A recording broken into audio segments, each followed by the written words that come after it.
long, long road, but you can get through it all. Turning point, recovery.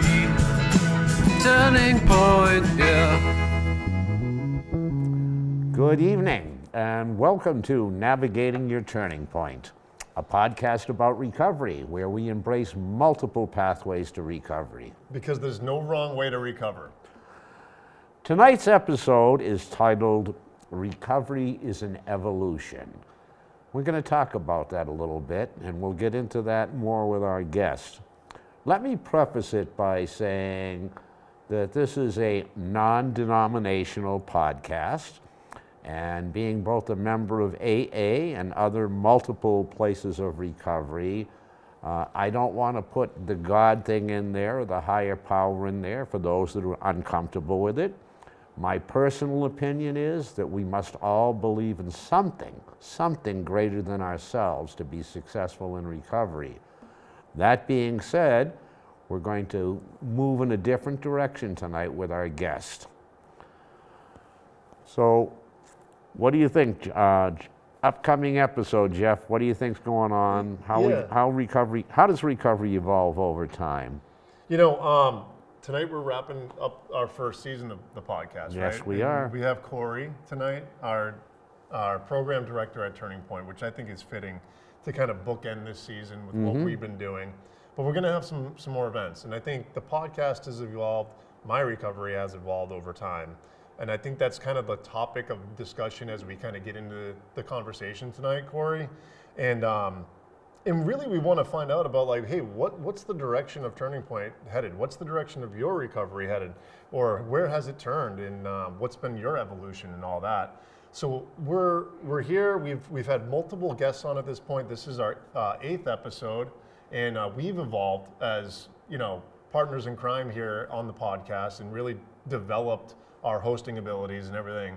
I think it's just been a fantastic opportunity. So I just want to say thank you for being here tonight and having you. I think it's going to be a great show, and I'm looking forward to getting into it. Absolutely. It is nice to have the support of our program director, Corey O'Brien, who has been since the beginning. And in typical Turning Point fashion, he has been totally hands-off. At Turning Point, everything is pretty much decided by the peers of the community. I agree. And Corey has not given us any guidance, marching orders. We appreciate that, Corey. You just let us do our own thing, and hopefully we represent Turning Point well. You know, if I could, real quick, to interrupt you, some of my first experiences with Corey when I first started at Turning Point, a little over 2.5 years ago, I used to come down and just meet with either Smart Recovery or just sit down and have some lunch there and go to the computer. I had a different... You had woofed out lunch. I had a huge lunch one day. And Corey, you pulled me aside and you brought me into the music room. He's like, you want to just talk, man, talk it out? And he's like, you know, you're really here in the beginning stages. You're going to be able to help shape Turning Point. I never really realized what that exactly meant. You know, I hope that I am contributing to the evolution of Turning Point and what you have going on. But I really appreciated those off-the-cuff meetings when I first really needed help and support from you guys.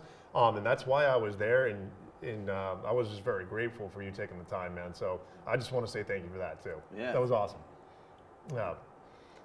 Okay. All right.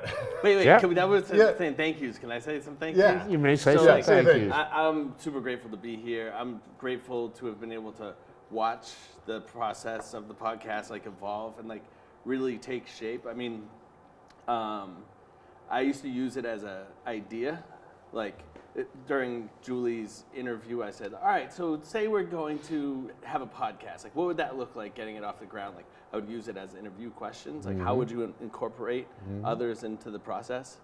And, you know, it's like, it's gone from idea to reality, and it's better than I could have ever imagined. It wasn't even a personal like thing I wanted to see. I see so much value in it, but the way that you've all prepared for it, you're all invested in it, and you know, it's just such an amazing thing, and it's just been you know, a joy to just watch.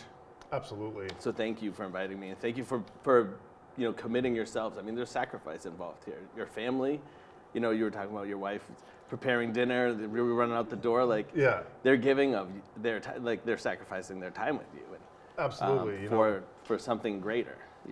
And I'm grateful for their support because they know how much this means to me. My wife listens to the show. My friends listen to the show. It's been awesome. I've always wanted to do a podcast, and now that I'm here, and John and I talk about it on other episodes, how like we haven't even known each other for a year. We're just a couple of guys sitting next to each other at a meeting, becoming friends, and then someone seeing something in us that we didn't see in ourselves yet, said, you guys should be on a podcast. And then Joel's just saying, yeah, I'm going to start one up, and you guys are going to be the host, was just like, wow, this is actually going to come to fruition, And here we are. So 8th episode, wrapping up a season. And we got a couple of events coming up in the summer, but I'm super stoked. It's awesome. So real quick, we're going to just dial it back, get to know Corey. So we got the program director from Turning Point here. We're going to take a step back from Turning Point for just 1 second and get to know you. And just give us the elevator pitch. Give us the little story about what you got, your recovery story, what you have going on in your life, and kind of how your recovery has evolved. This is what I was saying. Like, how are we gonna how are we gonna keep this succinct? So, could I have a little bit more guidance? Like, it's a broad question. Yeah. So, I think, John, you were mentioning before we talked a little bit about how. All right, you know what I mean? Sorry. Well, I think that there's two levels. I will probably ask you a little bit later about Turning Point specifically, but right now I'd like our audience to get to know you a little bit. For instance, here, let me give you something. You have shared with me in the past that when you began recovery, you were fundamentally an atheist. And now I know you to be a very spiritual man. And so I guess the question is, what happened along the way? What was that path, and how did that faith-based recovery take you further and further down the road to recovery? That was well put. So, I don't want to hijack your theme, like, from evolution, but like, No, I that's think fine. of it as like a process. Okay. So, like, it's an ever-evolving process. I guess it's semantics, but like,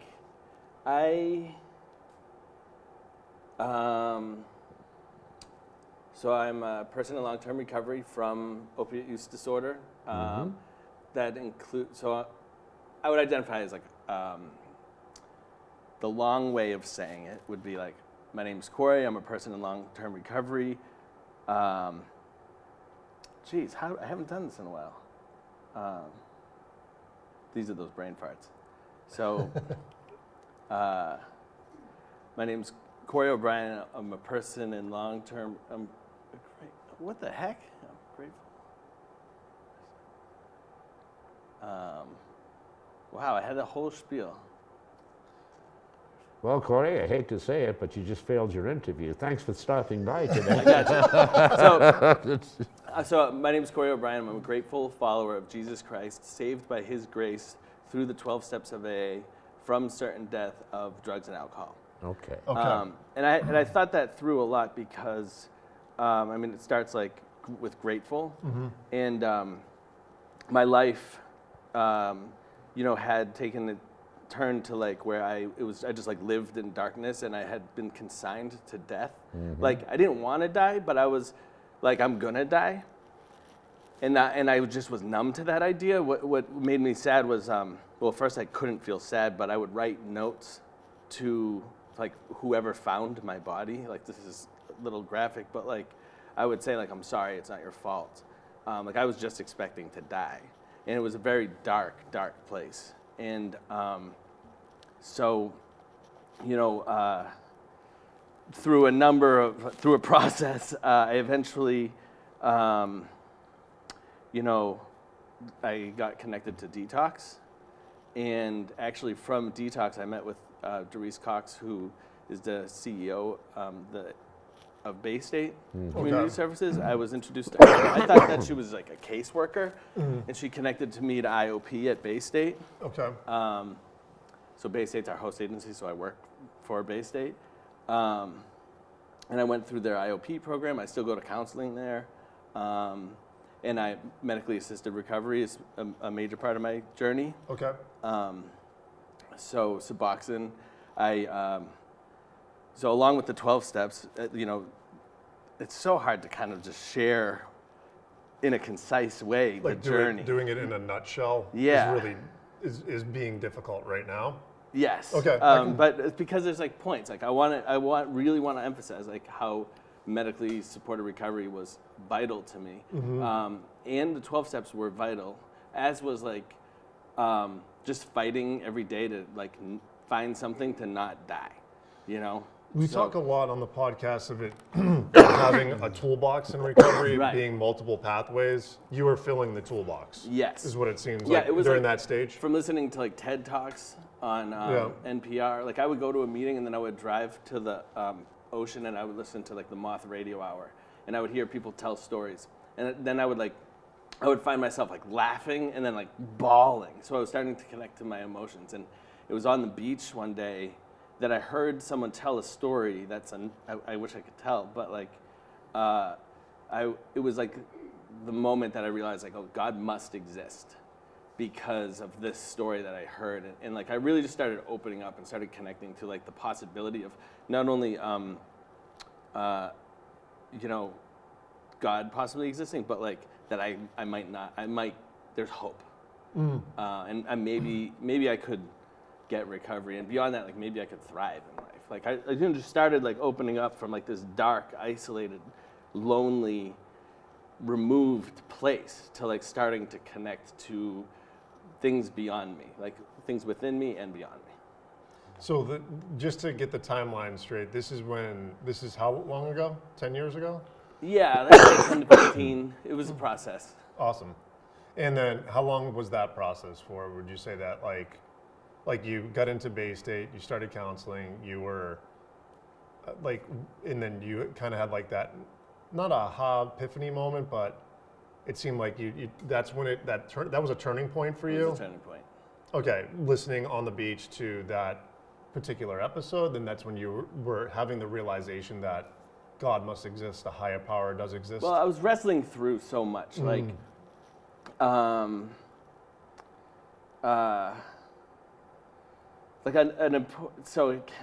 going to go on a little tangent. Go ahead. Another important turning point is like when I was going to Bay State, I was in Quincy, and I would get dropped off there by my mother or father, and I would take the train into Boston to meet up, and I would score drugs, and I would use them, and I would go into IOP like as if I was doing the right thing. And somewhere along the line, like I realized no one can do this for me. No one can. I have so much support right now, all the support I could have ever wanted, and no one can get this for me. And not only that, like even if I had millions of dollars, I couldn't buy this. So like recovery went from like an external thing to some deep something within me that only I could do for myself. It requires others. But like I realized like, oh, I have some responsibility here, and it's like this is like the dark night of the soul, like the thing, this is it's on me. And I started taking responsibility for my life, and I started getting honest. And I started seeing like happiness. So like you can't define happiness, just like you can't define recovery. So like I can't tell you how to be happy and what happiness looks like for you, and I can't tell you what recovery should look like for you either. It's a very personal thing that gets played out in front of people in a very vulnerable way because we depend on each other. Man, that's I relate to that just so much because like I'm all in on listening to what you just said, because I had that same epiphany on mine because I was going through it, trying to do it on my own at first, like 4 years ago. And then I had a major relapse that got me into the hospital down another 1.5-year path. And what really started recovery for me, and then that's the realization that I had during my process of acceptance and all that no one is going to do this for you. And when you finally cross that hurdle into you want to do this for yourself, it's totally different than all the external forces that you're trying to prove that you can do this too. You actually want to do it for yourself. That resonated a lot with me, man. I'm glad you shared that. Thank you. Awesome. Yeah, I mean, I guess, ready, willing, and able. Yes. And I'm not at any point in time. I wasn't. Maybe I thought I was ready, and maybe I was even willing, but I wasn't able. Yeah. So, baby steps. It was like, okay, I have to put the three of them together to get somewhere in my recovery. Yeah, I think one of the sayings how it goes is what happens in the dark will come into the light, right? So like what you put into the dark, like what you're doing on your own, whether you're lying and going to use and stuff like that, it comes back into the light of how you want to recover eventually, because you're not doing it honest.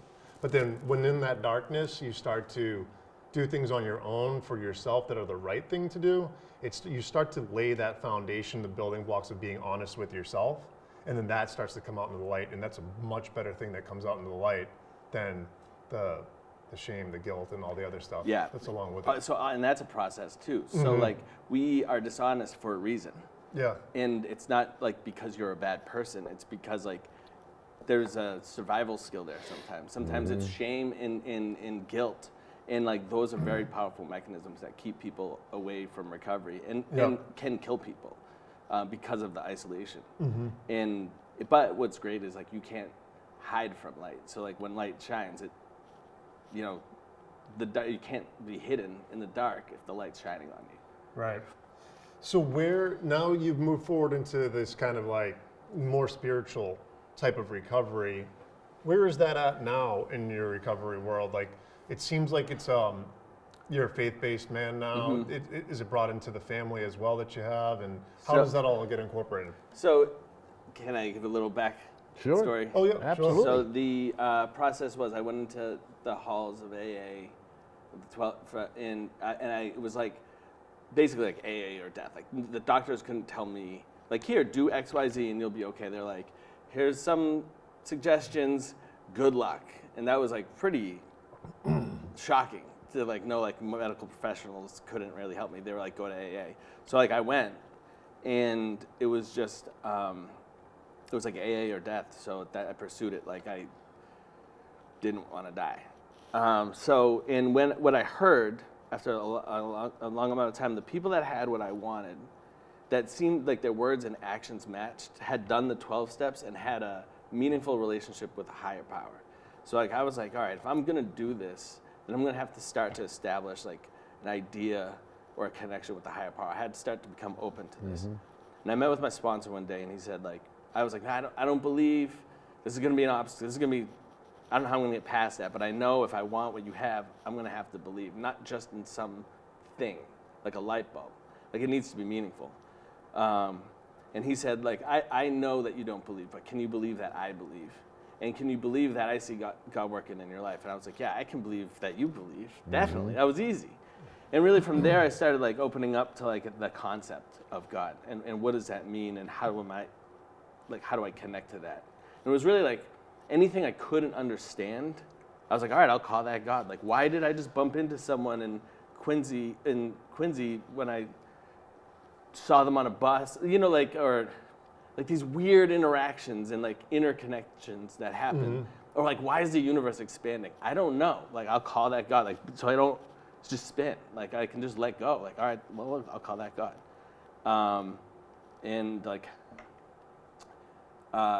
So that's kind of how I went from like not believing to believing. I saw God working in other people's lives, and then starting understanding what maybe that looks like for my life. And then today, so like my recovery looks like today, it's different than before. I think having a belief in something greater than yourself, that's a big part of it. Maybe not for everyone, but and like how you frame that and shape that, I still think that's an important component. Having people in your life that will hold you accountable, that you trust, that are like non-judgmental, like having like one or two guys that like. Even my wife could call and say, I'm worried about Corey. Like having someone like that in my life is important. So church is a vital component. So it's not just showing up to church on Sunday, but it's like developing my relationship with God through the Bible and through the fellow believers. And then also having like a small group of people. I'm kind of saying that in a backwards way. What I learned in AA was having someone that you can trust and that won't judge you, that will not co-sign your BS, but will be there for you unconditionally. That could be a therapist. It could be, a colleague, just a person. Having a group of people, a community, having a purpose, like setting up coffee, and then even, having a little social group in there. It's been a while since I have outlined it like this. Yeah. So it might not be like in the exact order I want it to be, but like those are important components that I learned in AA, getting plugged in, and I just take that into the other parts of my life. So we have a small group that we host at my house twice a month, but it's so much of it it's about. I spend so much time asking people about themselves that I'm not used to framing my recovery in a succinct way. Yeah, I can see that. No. As far as that's okay. When you're helping that many folks out, it's sometimes you forget, like how you used to do it in the beginning. You know what I mean? A little bit. Yeah. Well, so there was like this point where I transitioned from AA to church, but it was intentional. It was like, all right, like I have my home group at church is going to supplement my home group in AA. Right. I have my DNA group where it's me and two other guys. We read the Bible together and we ask each other accountability questions. Where have you been like dishonest? Where have you been like misspending your money? But like it's a shared accountability, and it's kind of like recovery in other elements of our lives. So like that really intimate group of men that hold each other accountable. And then having a greater connection to a larger community, which would be like the church on Sunday. So like that's kind of like what I learned in AA. And then having a role within the church. So joining the worship team, helping greet people when they enter, setting up and tearing down, like all that stuff, getting plugged in, like not just being a peripheral person. So those are the principles from AA that I brought into my church life. That like, as I evolve, I would bring into other elements of life. But it looks different. I have 3 kids now, a wife. My mother-in-law lives in my house. We've got a dog. I have my nephew in my life who I love like tremendously. So it's busy. It's busy. So it's just not as like cookie cutter, but it has to be considered always. Like we talk about self-care a lot. And there's a lot of communication between me and my wife as to like where we're at and what our needs are. Yes, I can understand that. One of the things you said, and tell me if I'm not misinterpreting, Corey, but within the AA framework, I like to say I think AA got me before I got it. And there's a few things that as I got further along in the program, I started seeing more and more things, and I had less and less belief in coincidences. Almost now, there's no such thing as a coincidence. Everything is happening for a reason. And I saw multiple people that would tell me that, they were down and out. They were at the 11th hour of some horrible thing or event about to happen in their life, and suddenly it just changed like that. And that just gave me a stronger faith, saying there's got to be. If I didn't see it at first, the God thing as much, it kind of reinforced it for me a little bit, and seeing it through others, which you had mentioned. So. And I basically on a pragmatic level, like I didn't believe in God, and I lived life accordingly, which was like, life is meaningless. Yeah. And so like today on a practical level, like I need to believe in something greater than myself, and then that something greater than myself is in control, and whatever that thing is good.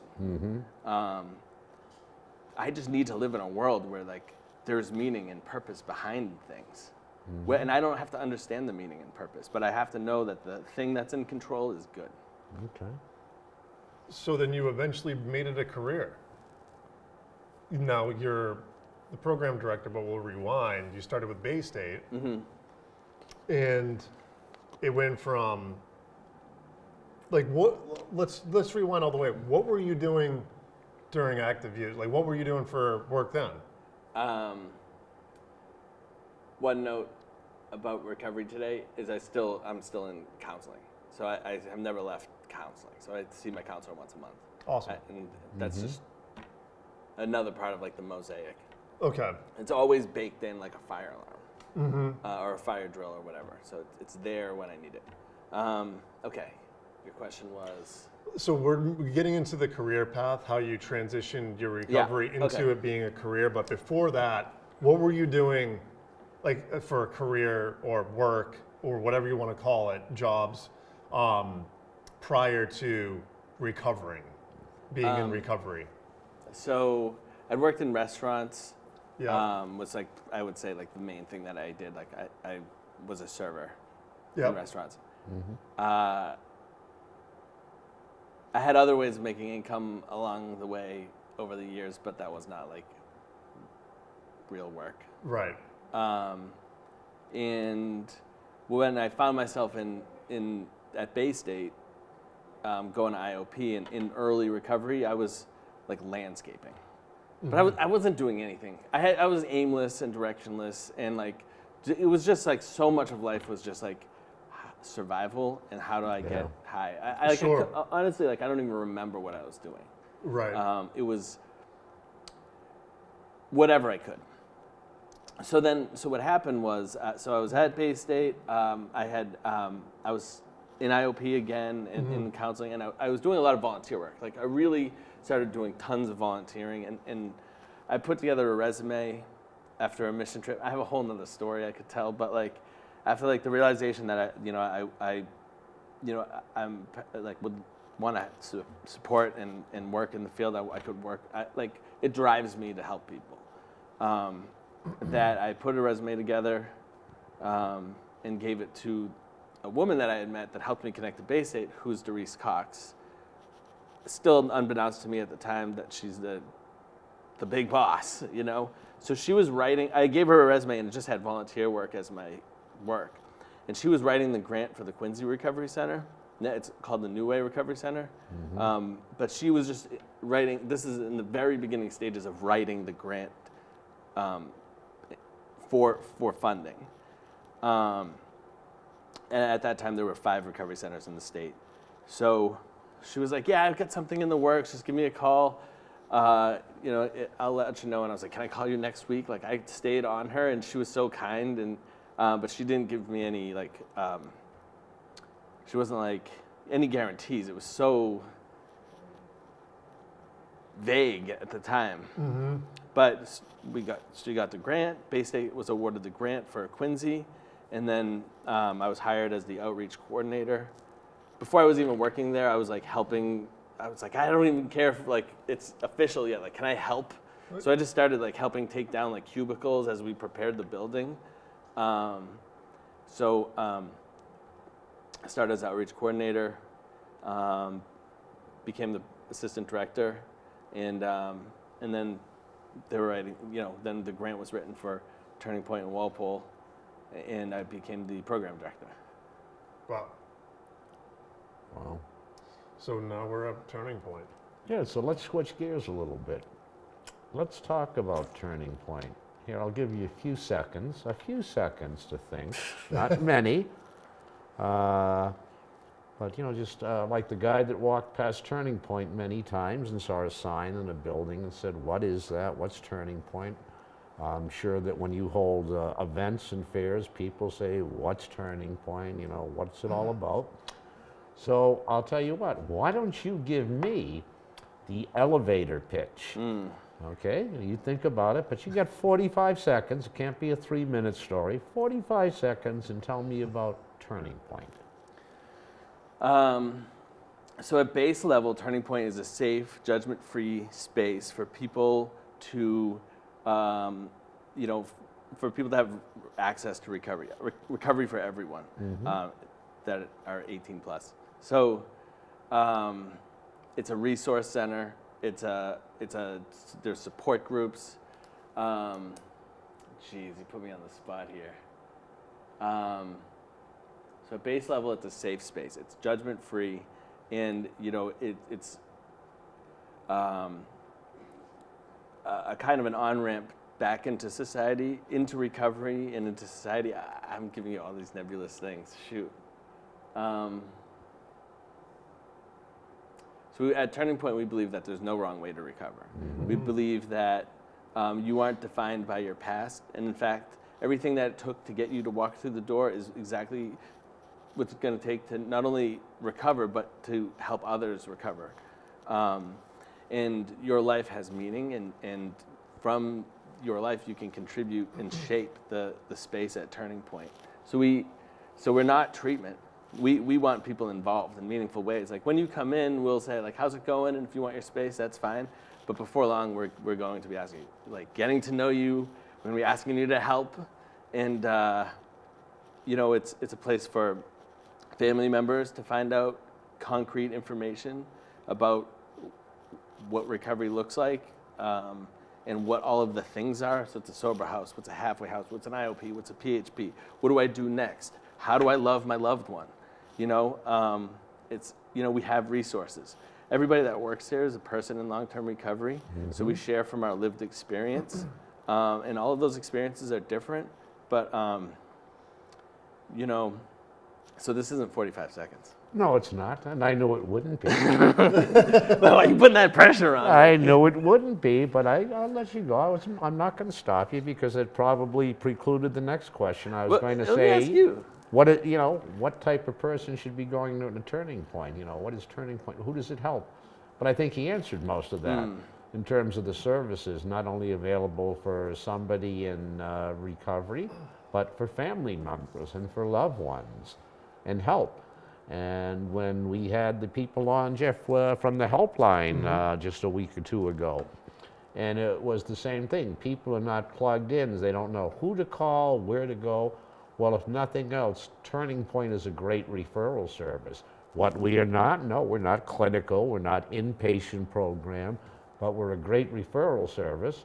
You want to know how to get to A, B, C, or you have a question about something? Well, there's people there that can help you and point you in the right direction. And for a lot of people first starting out that are lost, it's a great resource to turn to. And then once you have figured out a little bit, that I've used over and over on this podcast, I always refer to it as my extended warranty maintenance plan.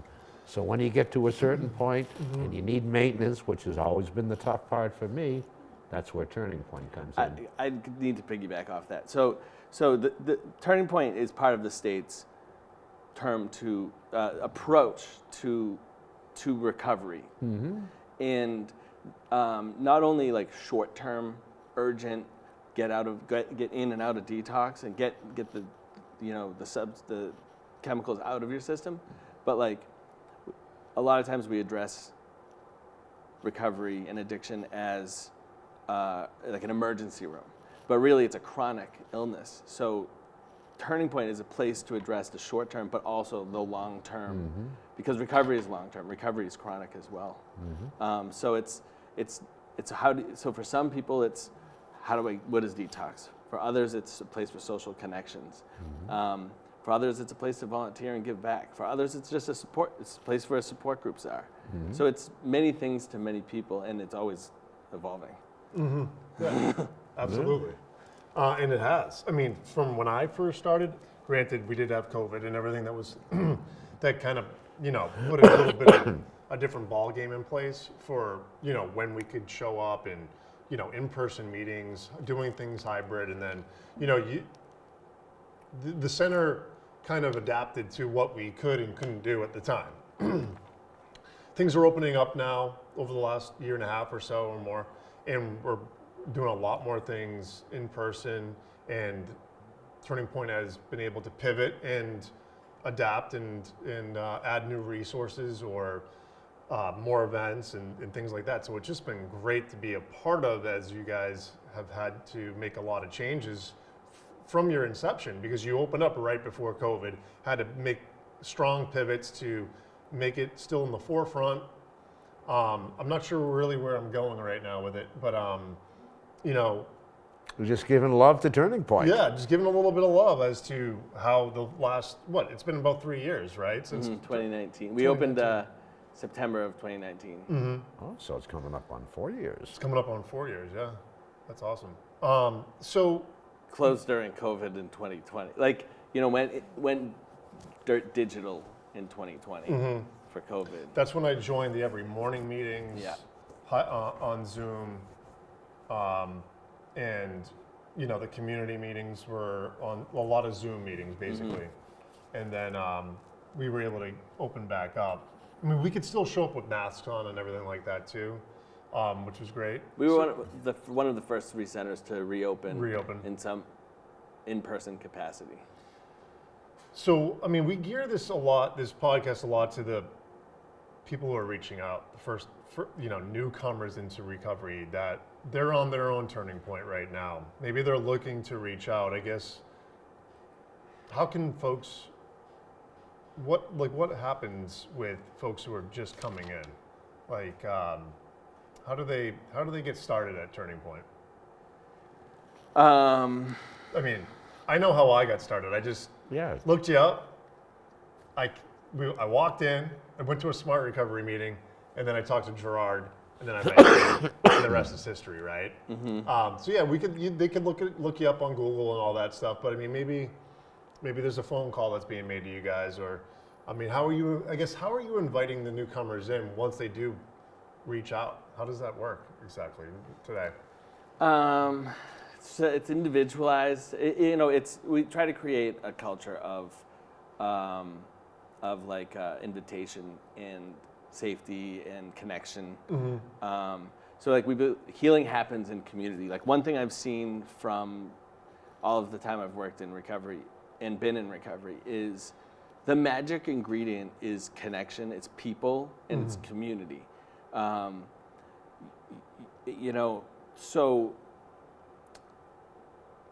when we go on a hike, that's like about a hike. It's not about a hike.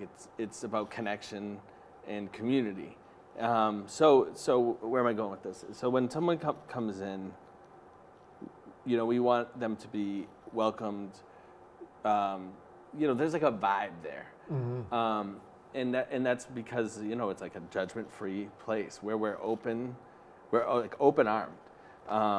And not judgmental. It's like we are not judgmental, and we're safe. So we're like it's I don't know. Yeah. Like it's an emotionally, spiritually, physically, and mentally safe space. And so, we're always trying to cultivate that. So I have it right, and correct me if I'm wrong. We can be found on Facebook. We can be found on the internet. You can just walk in. You can just make a phone call. You can come with another member to an event to check it out. We'll meet people. If someone's like, I'm nervous, I don't want to come, I'll meet you at the gazebo. I'll meet you at Dunkin' Donuts. Someone will. We want to remove barriers to recovery.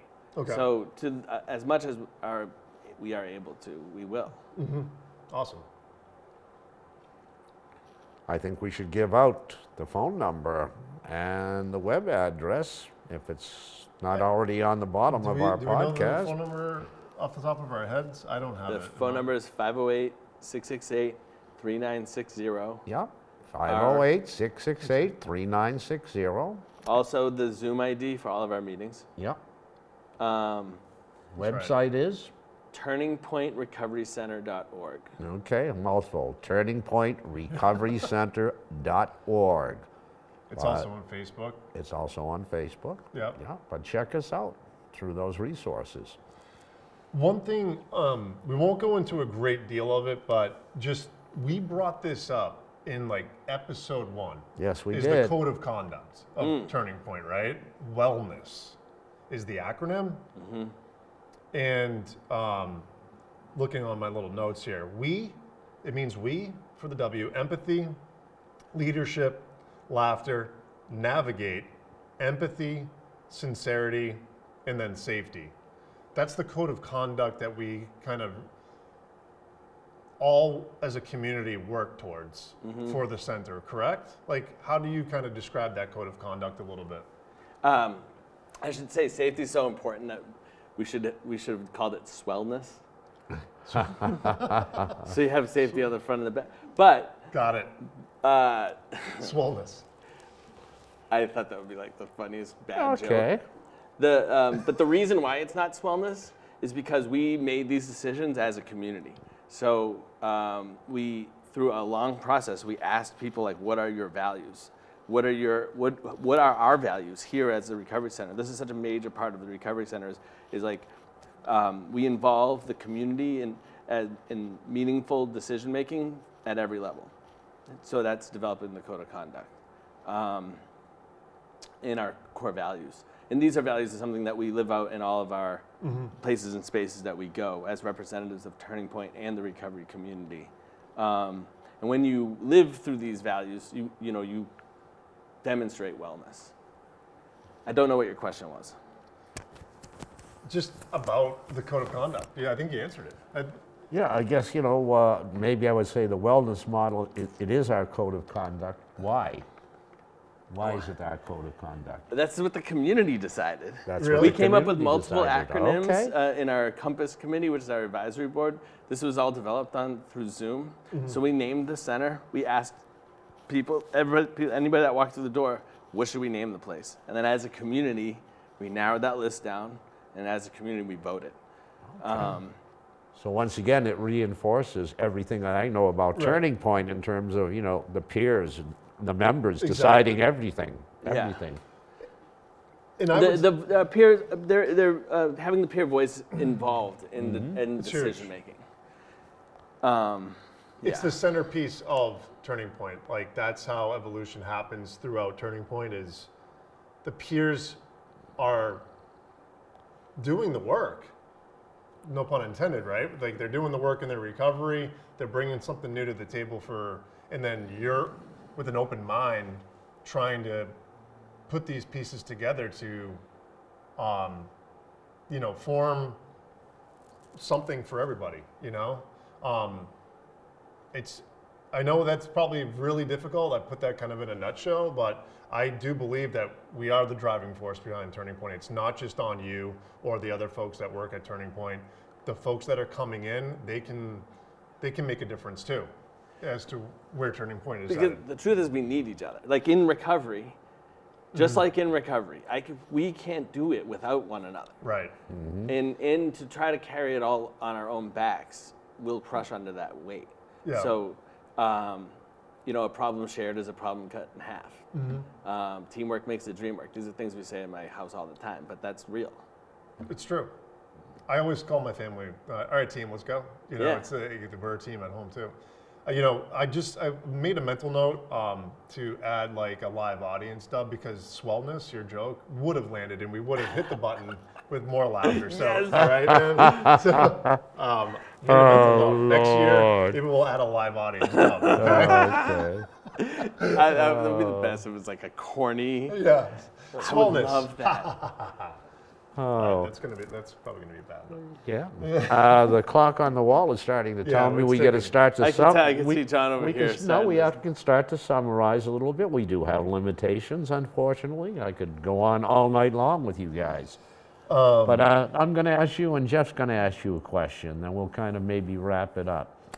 I happen to We know. could spend a whole episode talking about our core values. Oh, yes. Oh, yeah. Oh, absolutely. And this isn't going to be the first time that you're on, so we will be able to dive deeper into Cool. something down the road. Yeah, great. Okay? So you're obviously welcome back, but you will be back. I You will will be be back. back, okay? Yeah. Okay, so sorry, John. No, not a problem. I've been told by some people that apparently work with you that one of your favorite questions that you ask all the time is, what was your favorite part about this event or this topic or this? You're always asking people, so I'm going to ask you. It's only fair. What's your favorite part about being the program director at Turning Point? Oh my gosh. It is a tremendous learning experience. Just like in parenting, like I'm constantly faced with the end of myself, and I am putting myself constantly in a position where I need God to get me the rest of the way, which makes me a better human. Also, being able to see so much, like we're creating a community of recovery. And so to see concepts and ideas and nebulous things actually played out and hearing people talk about the Recovery Center through their own personal experience that matches the philosophies and ideas is amazing. So like watching ideas turn into reality, like the podcast. So, someone came by today. She brought, I just see so much like goodness and hope. You know, I just see so much hope through the center. I mean, like life is about living in like tragedy and hope and pain and joy and learning how to like exist in that tension. I don't know why I went to that, but like somebody came by today celebrating their 1 year anniversary, bringing calzones, thanking us. And the whole time I'm like, wow, I'm so grateful thanking you. Like, what? I don't even know what you're thanking us for. Like, because, you know, like, she is such a vital part of the center. You know, and just seeing people go from, I mean, like, addiction is so hard. And the way out is so unclear. And so to create a community in a space, in a town that is like a light, and to see people recovering and giving back is just amazing. So many of the events that we do, I'm like, this is the best event I've ever done as a part of a recovery center. Like I find myself saying that so much. Yeah. I mean, I heard the story just the other day. One of the, Carolyn was saying it, that someone just needed to get out of the house and they came in and cleaned the refrigerator in the center. I mean, that's fantastic. Yeah, it matters. You know, it matters. If you're task oriented and you want to come and do a task, you know, clean the bedding up and stuff like that we do with the garden bedding and stuff like that. If you need just tasks to come and volunteer, help, I mean, even if it's not at the center, we can probably put you in touch with the right, you know, person so that you could help and do tasks for them. You know, it's just awesome. Ask your question again, please. Would you be kind enough to ask your question again? The question about what's your favorite part? Yes. Well, what is your favorite so part it's about? people. That's what it is. Like, people. I freaking love people. Like, and getting to know people over time is like you really get to know them, and you get to see them and learn facets of their life and their personality and their interests and their quirks. Like I love working with the staff, and I love working with getting to know you guys. You know. I don't know if that's my answer. Like I just like people. And people you know are what? Just amazing. I just on my own take on that, even just the evolution of people. I'm not in long-term recovery. I'm relatively speaking shorter-term recovery, but I get a kick out of watching people grow. Then I said, oh, I remember you when you have 1 month and now they have 6, or I remember you when you had 3 months and now they have 8 or 9. But to see that progression and the happiness and the joy in their life because of that, it's an amazing feeling. You can't replicate it. So I think we're going to wrap this up with the final question, John. You always have that final question, Jeff. I know what you're going to say. Yep, you know. I'm going to switch it up just a little bit, though. I want you to kind of just maybe close your eyes, whatever you got to do to think it through. But pretend like you're at a meeting right now, okay? Pretend this was a meeting tonight. We just had a conversation. So share something about yourself that you've either never shared before or that you haven't shared in a long time. Maybe it's only something known in your close family circle, but something that is meaningful to you that maybe you want to get off your chest or inspire others for. Whatever it is, it really doesn't matter at the end of the day, but something unique and brand new. I wish I was prepped for that. I knew it was coming, but I didn't prep. I'm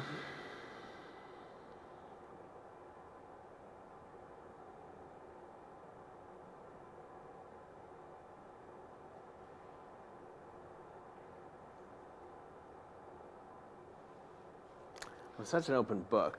Mm-hmm.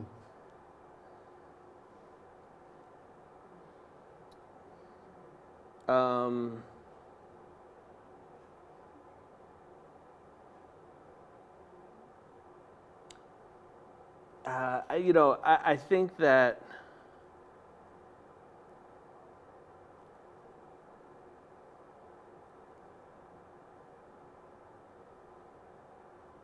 I don't want to interrupt your thought process while you dig deep. It doesn't, it can be. I got a couple. The thing is, like, if you knew me at one point in my life, like, I used to follow Fish around the country, the band Fish. Yep. But then, like, I go meaningful, like if you knew, you can't know how little hope I had that I would survive, and not only survive, but like be a dad and be responsible, and have my words and actions meet. Like, I don't know if people know how far I was from the person I am today. Mm-hmm. I just don't know if people can people just know. Yeah. I don't know how to articulate that, but like, I'm not going to go into details. Right. But I was on death's doorstep. And I'm living like a life I'm thriving in. Mm-hmm. With amazing. hope. I think that's all we needed, to be honest with you. That's all we needed. Yeah. It's an amazing transition. It is. We didn't know that, Corey. And we never will know that, Corey. But we know the one today. So Yeah. That's good for you. Mm. So we're wrapping up our final season of we know that podcasts don't have seasons. It's not like we're doing this show where it's a full season 1, season 2. We're just kind of transitioning to taking a little bit of a break. Then we're going to put more content together for what we're calling next season, starting up in the fall. Mm-hmm. So we're wrapping kind of up our first go at it with the podcast. I have another answer. I'm You have sorry. I'm All right. nervous. We're putting the brakes on. He's got something. Go This is ahead. classic. Okay. All right, here it is. What you might not know about me is I wrote a jingle. Would you like to hear it? is it any good? You'd be the judge. Okay, we'll Okay. judge.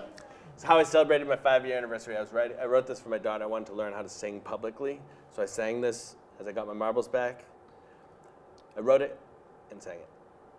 Gratitude list, write things down that you're grateful for. Gratitude list, write 3 down, then write 3 more.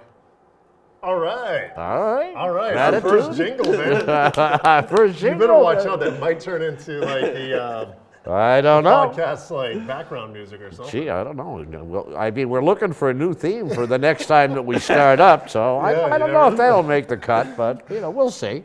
Fantastic, man. That's our Thank first you. jingle. Love that. Thank you. Good, great share. Yeah. So we got some thank yous tonight. We just want to thank some folks because for making this possible this season, getting things started. We're going to take it from here. We're going to learn a lot over the summer on what we can, how we can evolve and get even better from where we are today. So, What do we have to thank you for? Well, I wrote something down so I don't forget anyone. I don't think you forgot anybody. So I just want to say, as we finish this first season, some acknowledgments are in order. This was a team effort as follows. Kathleen O. and Liz F., who shared the vision for the podcast and came up with the idea. Hope we lived up to your expectations, ladies. Jules K., who is still very active. She is our communications director. Nothing happens or moves without Jules. We have Britt S., an associate producer. We have Jeanette D., associate producer. And we have Peter O., executive producer and technical advisor. And a big thanks to Walpole Media for use of their beautiful studio and support. And to all the people at Turning Point. And just as a side note, when I was making this list, it just so happens that Jules, Britt, and Jeanette have all been guests on our show. Absolutely. Yes. So stay tuned. We have a couple of events. We're going to be at the Juneteenth event coming up, and then we're going to do an event over the summer about like what's a meeting like at Turning Point. We're going to bring some cameras down. We're going to do a mock meeting and things like that. It's in the works where Pete and I are trying to think of exactly how we want to do this. But we're going to have like just like a meeting session, like where I'm just going to be talking off the cuff, maybe getting to know the hosts a little bit more and telling our stories in a little bit deeper. We've been plugging our past in throughout the episodes, But I think, we're due for a get to know John and Jeff session too. So there might be things like that over the summer to come to the forefront. But I'm excited to see where it goes and how we evolve and how things get going. So we will see you all next season. Cool. All right. All right, and I just want to say thank you again to Corey, our guest Corey. And I want to say thank you to all our viewers and listeners out there. And remember, it feels good to feel good. Nice work. Nice. Nice work. Gratitude list. Gratitude list. Gratitude list. You can get through it all. Turning point, Well, never let him live that down. recovery. Turning point, yeah.